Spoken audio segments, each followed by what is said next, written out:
Now, this is absolutely unheard of. This kind of reduction is just mind-blowing. So 73% smaller glucose spike for the exact same meal.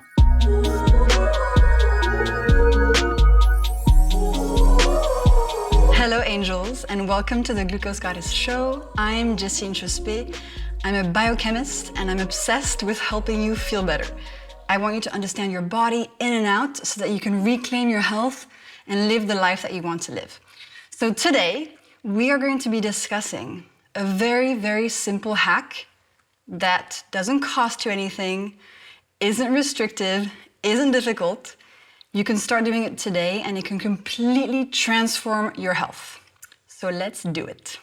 Today, I want to share with you an extremely easy trick. I call it a hack that can radically transform your glucose levels, your body, your brain, so that you can feel way better than you currently do.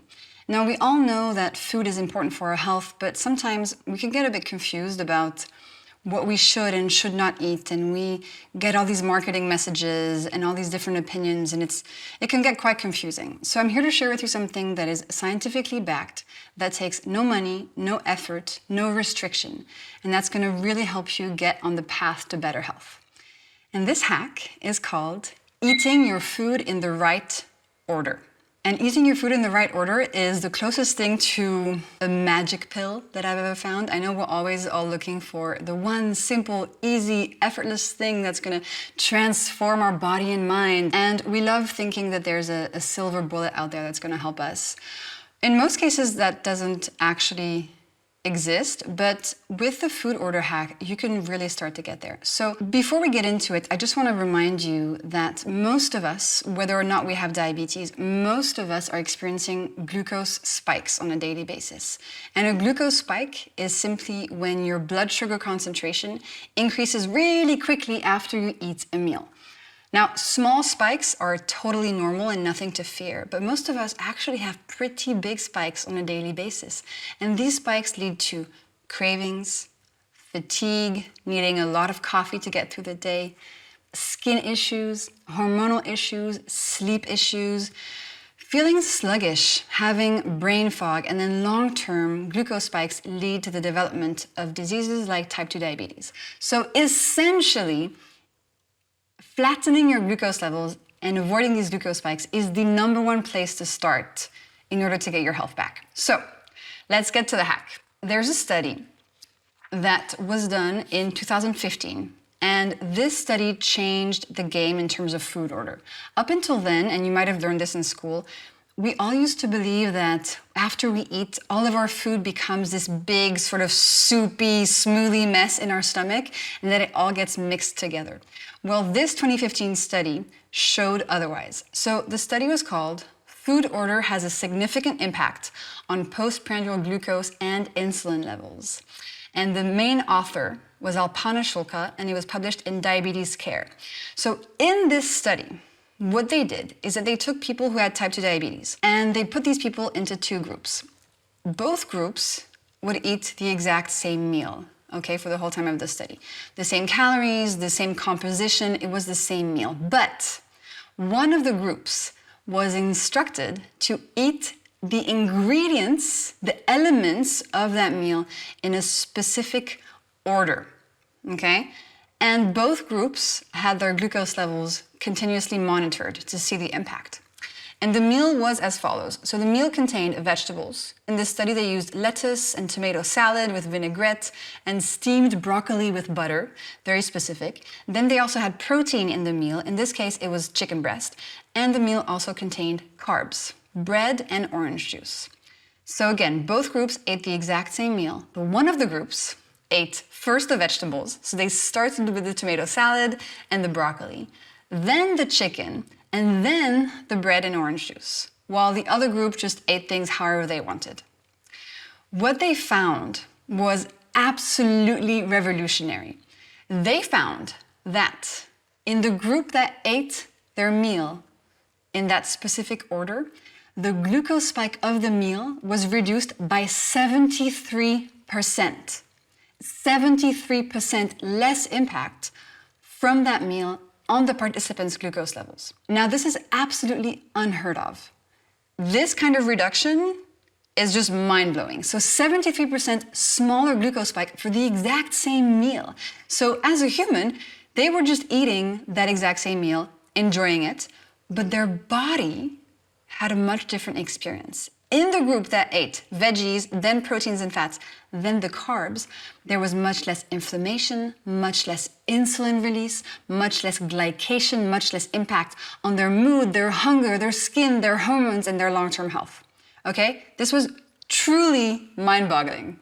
And now, of course, these participants had type 2 diabetes, but this doesn't only matter if you have type 2 diabetes. No matter what your health status is, reducing your glucose spikes is super key to health. And this very simple trick of, during a meal, eating your veggies first, then your proteins and your fats, and then your carbs, can achieve this wonderful result. So if you're somebody who after a meal gets tired, or who struggles with cravings during the day, or maybe when you wake up in the morning, you just don't really feel rested or very well, maybe your body just feels not right. Maybe you're just feeling sluggish, you're not really feeling like you used to feel, and you're concerned that as you age, your health is gonna get worse, not better. This simple trick can really start to change things from the inside out. Now, here's an example from my own glucose data illustrating this concept. So in this graph, we have rice, tofu, and broccoli. And I ate this meal in 2 different orders. So in the first test, I ate rice, then tofu, then broccoli, so not the correct glucose order. And then in the second experiment, I had the broccoli, then the tofu, then the rice. And as you can see, even though this was the exact same meal, when I ate my food in the right order, so with the veggies first, proteins and fats, and then carbs last, the glucose spike was significantly smaller. And this is so easy because you don't have to change how much you're eating, what you're eating. You don't have to count anything. It's not complicated. Just next time you're faced with a meal, start with the vegetables. Very, very simple.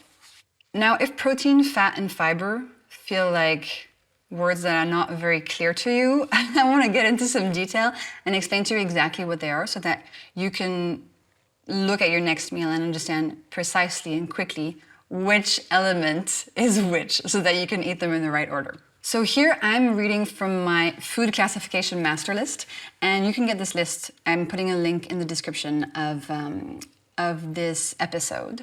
So just click on that link if you want to get it for free. Hey, really quickly, if you want to study your glucose levels and feel better than you currently do, but you don't really know where to start and you don't want it to be complicated because you're very busy, well, my recipe club has got your back. Monthly, super easy recipes to keep your glucose levels steady, to keep your cravings low, and to keep your motivation super high because it's fun and new every month. Check out the link in the description. Okay, back to the episode. So let me give you a few examples. So fiber is vegetables, okay? Fiber. Let me go get some broccoli that I have here.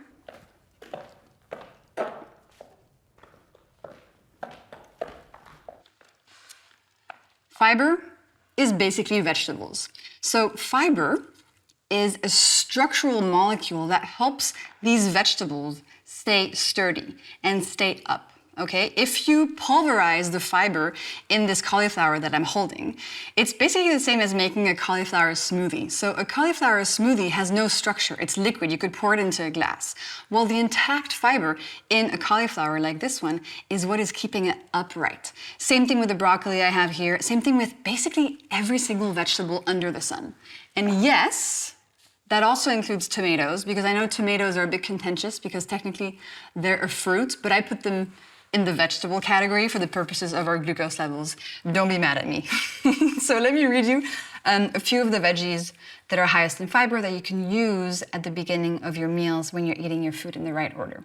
So we have artichoke, asparagus, aubergine, broccoli, Brussels sprouts, cabbage, carrots, cauliflower, collard greens, courgette, green beans, kale, kimchi, lettuce, mushrooms, olives. Yes, olives do count as well. Onions, parsnips, peppers, pickles, radishes, rockets, spinach, Swiss chard, and the tomatoes. So next time you're faced with a meal, if there are any of these in your plate or in the meal, well, eat them first. That way you're going to get the benefits of this food order. And I'm going to explain to you in a second how it actually all works inside of your body and why we get this powerful effect. Now, protein. So what is protein? Protein exists mostly in animal foods. So we're talking eggs, meat, cheese, fish, but protein also exists in some plant foods. So nuts like almonds, Brazil nuts, cashews are a good place to get protein. Oh, eggs also. Eggs are super good and important. And then you can also get protein in beans and pulses, lentils, peas, if you're somebody who doesn't eat animal protein. Okay, so that's the protein. That's what you want to eat second. And then fats. I think that's a pretty self-explanatory one. I think everybody knows what fat is, but just in case, and I'm reading again from my food classification master list, so you're welcome to download it so you can read through it as well. Fat, avocado, butter, coconut milk, ghee, olive oil, etc. And then we come to carbs. So in the study, they showed that the carbs should be eaten last. Now, when it comes to carbs, I actually divide carbs into two categories. We have starches, okay? And that's, for example, from my list, we have bagels, barley, bread, buckwheat, we have rice, we have pasta, anything that is starchy and comes from flour, that is in the starch category. And then sugars. So sugars are also carbs. And sugars is anything that tastes sweet, from a glass of orange juice, like in the study, to a chocolate cake, for example. So anything that is starchy or that tastes sweet is a carb and should be eaten at the end of your meal. So, okay, so that's the classification. But now I want to get into how does this actually work? Why is it that these scientists saw such a big impact on our glucose levels when we eat our food in the right order? Here's why. After we eat food, the food goes from your mouth to your stomach, to your small intestine. And as the food travels, it gets broken down into smaller bits. So for example, a slice of bread is going to be broken down into small pieces of bread and then individual molecules. And the molecules are what make their way from your gut lining to your bloodstream, okay? And carbs, so starches and sugars, they get broken down into glucose molecules. So every time we eat carbs, glucose molecules from the carbs enter our bloodstream. And there, they can create a glucose spike. So when do carbs create a glucose spike and when do they not? Well, all carbs increase our glucose levels in our blood. But in order to see a spike, you need to have eaten a lot of carbs during that meal. Enough to cause the glucose concentration in your body to go up significantly. And then we call it a spike when it's pretty significant. Now, these spikes are what we want to avoid. And this hack of eating your food in the right order, it actually acts on that process of letting molecules go through to your bloodstream. So let me explain. Imagine that your stomach is like a sink and your intestine is like the pipe below the sink. So food arrives in the sink and then gets broken down and passes through to the pipe, through to the intestine. Now, if you eat during a meal, the carbs first. So let's say you eat the bread and the orange juice first at the beginning of the meal. Well, the bread and the orange juice will arrive into your sink and then very quickly make their way through to the pipe with nothing holding them back. So in the body, that means the carbs are going from your mouth to your stomach, to your intestine, and then to your bloodstream super quickly. Nothing is stopping them. They're completely uninterrupted. If after the carbs you were to eat some protein and some veggies, the protein and the veggies would just kind of sit on top of the carbs and then pass through to your intestine after the carbs. So eating veggies after your carbs doesn't make an impact on how quickly those glucose molecules are arriving into your blood. Now, when we eat our food in the right order, so if we start the meal with the vegetables, if we start the meal with our broccoli and our cauliflower that I'm holding here, for example, well, the fiber in the veggies, and this is where it's genius, the fiber in the veggies, when it arrives to the bottom of your sink, so when it arrives at the bottom of your stomach, it's actually not going to go through to your bloodstream. The fiber is instead going to create a sort of mesh, like a protective barrier. And that protective barrier is going to sit at the bottom of your sink, essentially. And any glucose molecules coming down afterwards is not going to arrive so quickly into the pipe below. So if you eat veggies first at the beginning of a meal, any glucose molecules from carbs afterwards are not going to make their way that quickly into your intestine and into your bloodstream. So for you, when you're eating, it doesn't make a difference. You're eating the same meal. But on the inside, there's something structural going on. The fiber first is protecting you from glucose molecules arriving too quickly into your intestine and then into your bloodstream. So the order actually really matters. It's not just all a big soup like we used to believe. The fiber first is really protective. And it's going to slow down how quickly those glucose molecules are going to arrive into the pipe and then go into your blood. And that's really what we want to achieve. We want to slow down how quickly glucose molecules make their way to your bloodstream. Because when you slow down how quickly they arrive, you reduce the spike. You make that spike smaller. So that's the key here. And so why do we do proteins and fats second? Because protein and fats also slow down that passage from stomach to intestine. That passage of molecules from your stomach to your intestine is called gastric emptying. It's not a very nice term, but it essentially just defines how quickly molecules are going through from your stomach to your intestine. And interestingly, they actually don't go through that quickly. I think the study that I saw showed that we have about 3 calories worth of food that go from stomach to intestine every minute. So that's relatively slow. So digestion takes a long time. However, having the veggies first is going to slow that down even more and prevent the glucose spike. The same scientist then ran another really interesting study looking at the impact of this food order on hunger and on how long we stay hungry for after a meal. So again, same concept. We have 2 groups of people eating the exact same meal, but one group is eating it in the right order, and the other group is just eating it in whatever order they want. And they're measuring a hormone that has a cool name. It's called ghrelin. And ghrelin is the hormone that makes you hungry. Ghrelin is the hormone that tells you, ooh, Jessie, time to eat something. Find a snack. I'm hungry. It's time to eat. That's the hormone. It's telling you when it's time to eat again. And interestingly, this food order hack also impacted ghrelin. So remember, both groups are eating the exact same meal. But in the group that is eating the meal in whatever order they want, ghrelin stayed low for about 2.5 hours. Okay, so ghrelin after eating went down, you're not hungry anymore. And then about 2.5 hours later, ghrelin came back up and the people were feeling like they wanted a snack again. However, in the group that ate their food in the right order, so starting with the veggies, ghrelin stayed suppressed for way longer. They actually didn't even measure the very end of the graph because it was just staying suppressed for so much longer. But if you look at the pattern here of the curve, ghrelin probably stayed suppressed for about 4 to 5 hours. So if you're somebody who's hungry all the time, and trust me, I used to be one of those people. You're just always looking for a snack. It's really difficult because you get distracted. Maybe you carry snacks in your purse. Maybe when you arrive somewhere, you kind of check, is there food around? And you're always thinking about your next meal.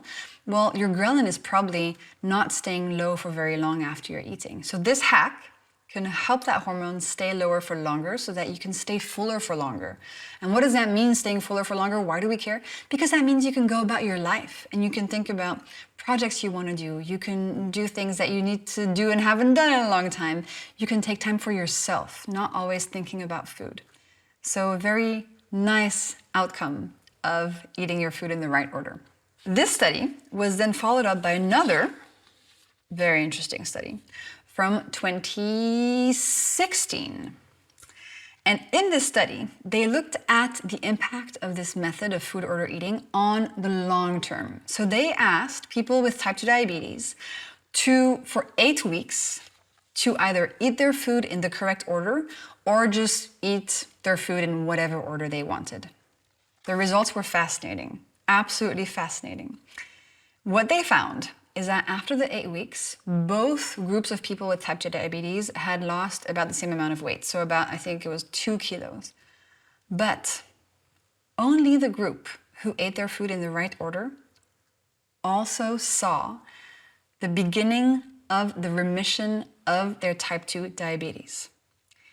They saw, on average, a reduction of 18 milligrams per deciliter in these people's fasting glucose levels. So fasting glucose levels is the main metric that we use to measure type 2 diabetes. So if your fasting glucose is underneath 100 milligrams per deciliter, you're considered healthy.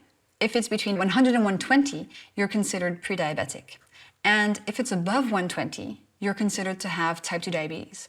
So when you're diagnosed with type 2 diabetes, your main objective is to lower that fasting glucose level. And it's very challenging, but it's very important to help your long-term health. And this hack very easily lowers that fasting glucose levels by 18 milligrams per deciliter in 2 months, without counting calories, without doing any crazy diets, just by changing the order in which you eat your food.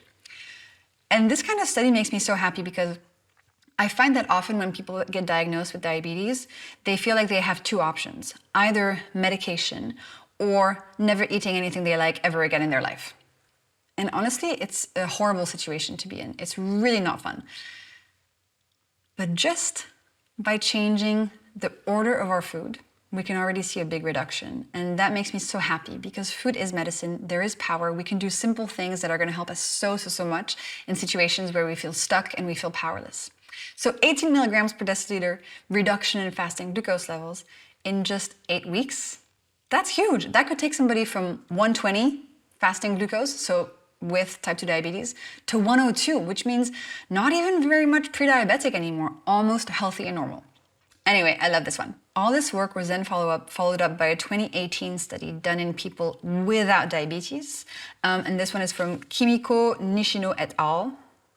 And this one is from the Journal of Nutrition Science and Vitaminology, and it was called Consuming Carbs After Meat or Vegetables Lowers Postprandial Excursions of Glucose and Insulin in Non-Diabetic Subjects.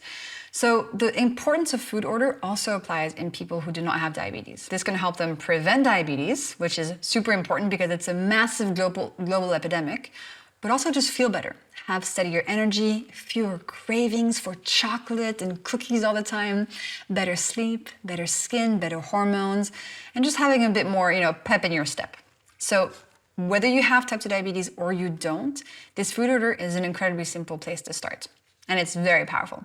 This is massive, guys. It means that if you have type 2 diabetes, simply going on a diet might not actually be the solution. You need to be looking deeper and understand the molecules and the functioning of the food that you're eating. And eating your food in the right order, taking advantage of that fiber first, and actually lowering your glucose spikes in that way is a very important key to start with.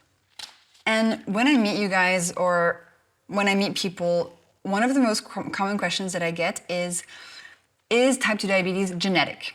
Is it something that I can't do anything about if I have it? Is it just something that's been passed on from my parents and my grandparents? The answer is no. Yes, genetics plays a small role in whether or not you're going to develop type 2 diabetes, but truthfully, your lifestyle and mostly how you're eating is going to be the determining factor in whether or not you have the condition and whether or not you're able to put it in remission. So eating your food in the right order, if you don't know where to start, if you're feeling overwhelmed, stressed out, like everything feels like way too much, this is a really easy spot to start. Some other common questions that I wanted to touch on. So another common question I get is, how long do you have to wait between the elements of the meal in order to get this benefit? The answer is you don't actually have to wait at all. So in the studies, a few timings were tested, 10 minutes, 15 minutes, but actually they realized that even 0 minutes, so just eating your food right in that order without waiting, is super powerful and works. So you don't have to wait. Now, what about if you have a meal in front of you that you cannot easily break down into those 3 categories of veggies, proteins and fats, and carbs? Then what do? Let's say you have a tuna sandwich or lasagna or a salad with lots of stuff in it. What are you supposed to do? Are you supposed to open the sandwich and take out the salad and eat that first and then eat the meat and the cheese and then eat the bread? I mean, if you want, you can, but no, you don't have to. I have a solution for you that doesn't involve separating out very cumbersomely all the elements of your meal. So the very easy thing you can do to harness the power of this hack is to have what I call a veggie starter. Let me explain. So a veggie starter, the concept is before your main dish, you're gonna add a plate of vegetables to the beginning of your meal. And then you're gonna eat your mixed meal or whatever else you're having. So a veggie starter is just a dish built around veggies. It can be cauliflower and broccoli. I have these here next to me because they're my favorite vegetable. And I find them so pretty. And I also find the fractals in the cauliflower just so cool. But anyway, sidebar. So you can make a veggie starter out of any type of veggie. And if you click on my food classification master list in the description, you'll get a list of all of my favorite recommended vegetables. It can be a simple side salad that you order at the restaurant. It can be roasting some peppers in advance for your whole week and keeping them in your fridge and having them at the beginning of your meals. It can be even 20 olives if you're out at a restaurant or at a bar and there's nothing else.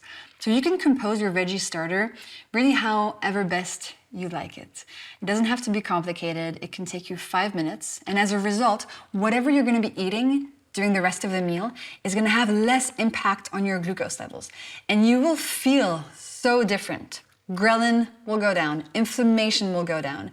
If you want to prevent or put diabetes into remission, it's also going to help you tremendously. Super simple, and you're going to feel like a different person, especially if you suffer from cravings after your meals. Maybe you always want to eat something sweet, or if you're just always tired, this hack can change your life. And one last thing I want to mention. When I first discovered this hack, I thought about the following. You know when you go to a restaurant and they put the bread on the table before you order? And you end up just going for it, right? I always used to go for the carbs first because I'm hungry and it's there and I want to eat them. And then I thought, if I owned a restaurant and I wanted to encourage people to eat as much as possible at the restaurant, I would actually do the same thing. I would give them the bread at the beginning of the meal. So people eat the bread on an empty stomach. The glucose molecules go really quickly into their bloodstream, creating a big glucose spike. And then about 90 minutes after they ate the bread, their glucose is crashing. And that crash activates the craving center in our brain and makes us want to eat more food. And maybe 90 minutes after the bread arrived is actually when the waiter comes to your table and asks you, hey, would you like to order dessert? Conspiracy, not conspiracy, I don't know, but I find this quite interesting. So next time you're at the restaurant, if they serve you bread, try to not eat it first. Keep it and have it after your main meal, maybe your main dish. Maybe you can use it to, soak up the sauce on your plate. That's gonna keep your glucose level steady and help you feel so much better. Okay, angels, that's all we have time for today. And if you want my food classification master list that many of you have printed out and put on their fridge, click on the link in the description. This is going to help you start to become a food detective and able to analyze any plate, anything, and know what order to eat your food in. And remember, only do this if it's easy, never if it's stressful. This is something that should be positive and enjoyable, not something to stress you out. There's plenty of other hacks that we'll cover that you can do when you can't do this one. Okay, bye.